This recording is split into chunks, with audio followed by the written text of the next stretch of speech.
because you're only bouncing up and down, so your compressions aren't going to work, right? So, as we said a while ago, you have to have access, because you know when the ambulance crews come, they have the gear and bits and pieces, so you need to get 360 as much as possible. We, on numerous occasions over the years, had to move beds, wardrobes even, just to make space, because we couldn't actually get them out of the room, so that people have access to get around them. Do you understand? Yeah. So like when you do compressions in a minute, one will be taken over from the other. So in other words, you have a person on either side. So when you get hurt on that side, this person takes over, and vice versa, or someone comes in. Then you have the medical gear, so you can imagine the space that actually takes up. So just think of that. You can't do compressions on a bed or anything soft. Has to be on a hard ground. If a person's on a bed and you need to get them off, you can just use the sheet and slide them off the sheet. You're not going to do any damage. If they're in cardiac arrest, they're dying anyway. Yeah. So for that few seconds that you're going to take, obviously you try and protect the head as much as possible and slide them off, and then you start work. You go with that?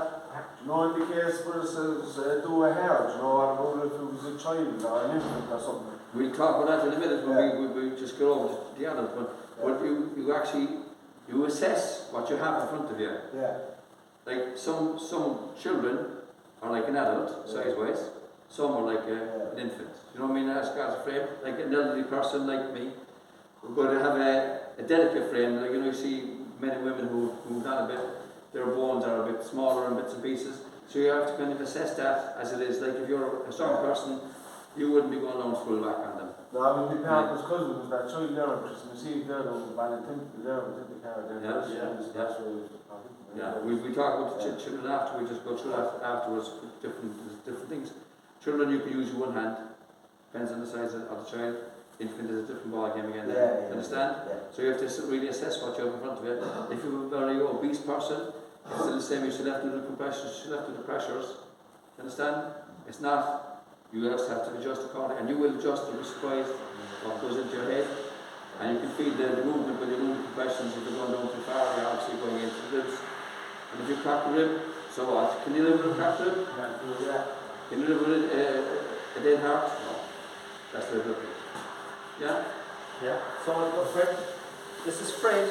So, you're privileged to see Fred today. I hope you'll never see Fred again.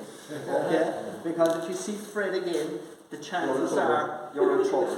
Okay? Well, you're alright to be fair to Fred, okay, he is our most active responder around the city, and he goes to, I would hate to think how many calls Fred goes to. Okay? That's because I said it so yeah,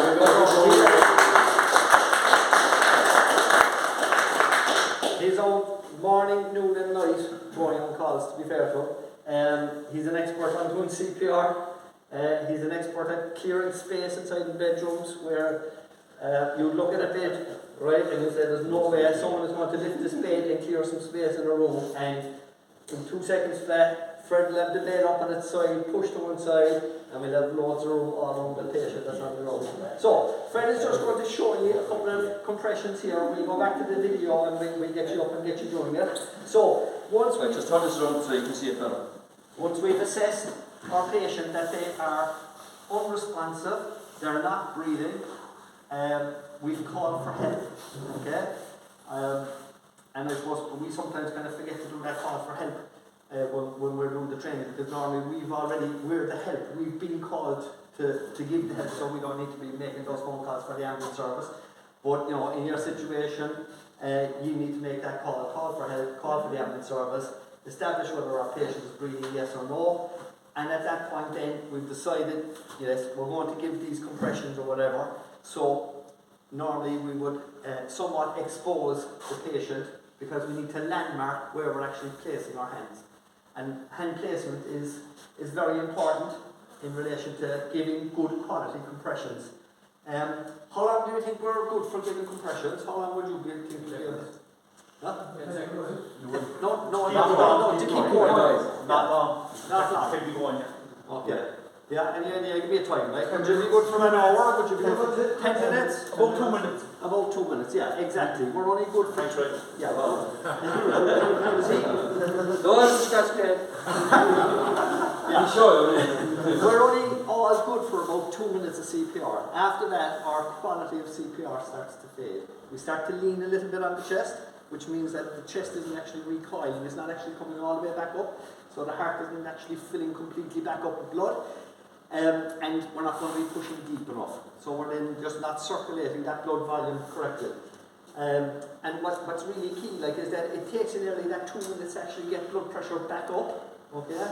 And then, you know, we start to fade off, and that blood pressure starts to drop back down again. So if we can keep turning people around every 2 minutes, happy days. We'll have fresh hands, you can take a break for 2 minutes, you can go back down for 2 minutes, take a break for 2 minutes. Someone else is doing those 2 minutes in between.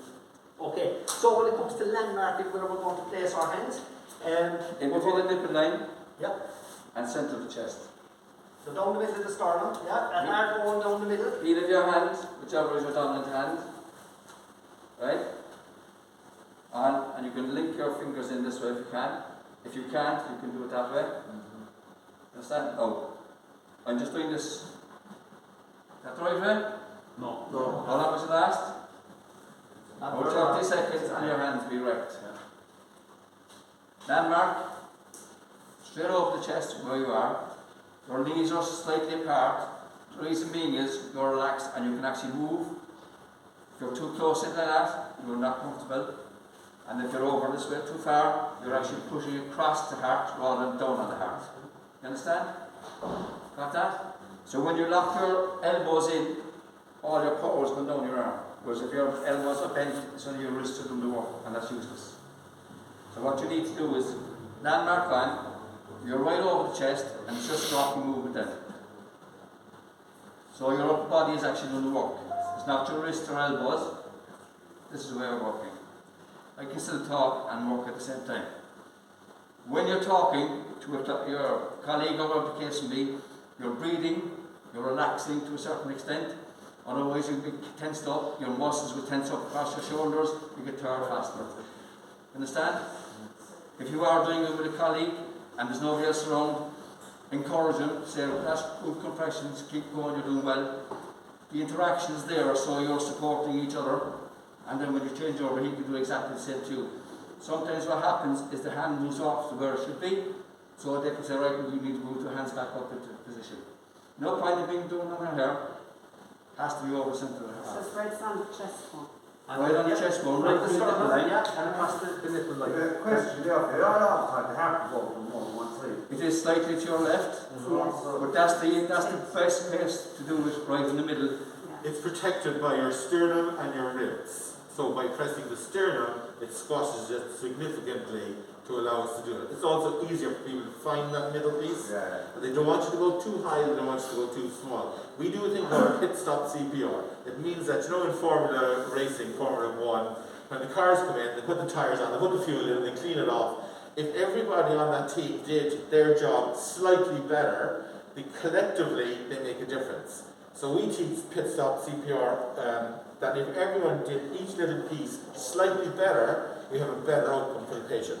Just to give you, just while Freddie's doing that there, just to give you your, because what happens is the minute somebody goes down and they say, they have all these numbers, 5 inches, 5 centimeters, 2 inches, between 100 and 120, and they're beginning to kind of go, oh my God, what am I supposed to be doing?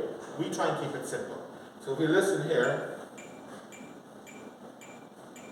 that's 110, right? It's right in the middle. But what I like to say is, Freddie, Freddie, Freddie, Freddie, Freddie, Freddie, Freddie. If you have a double barrel name, say your name.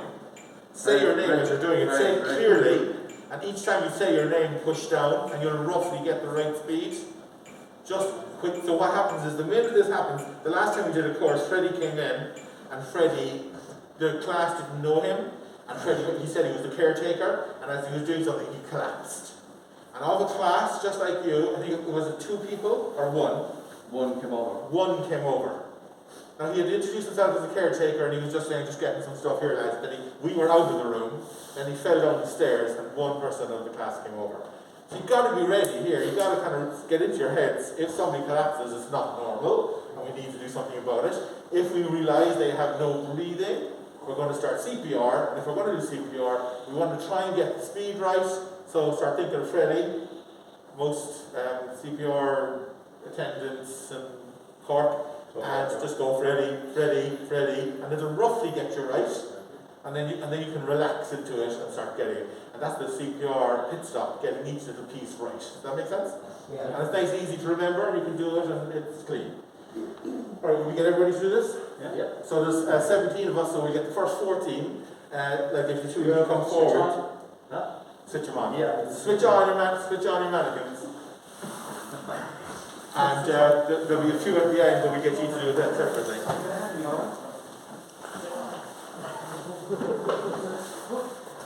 Stop it. Yeah, stop it. He's in there.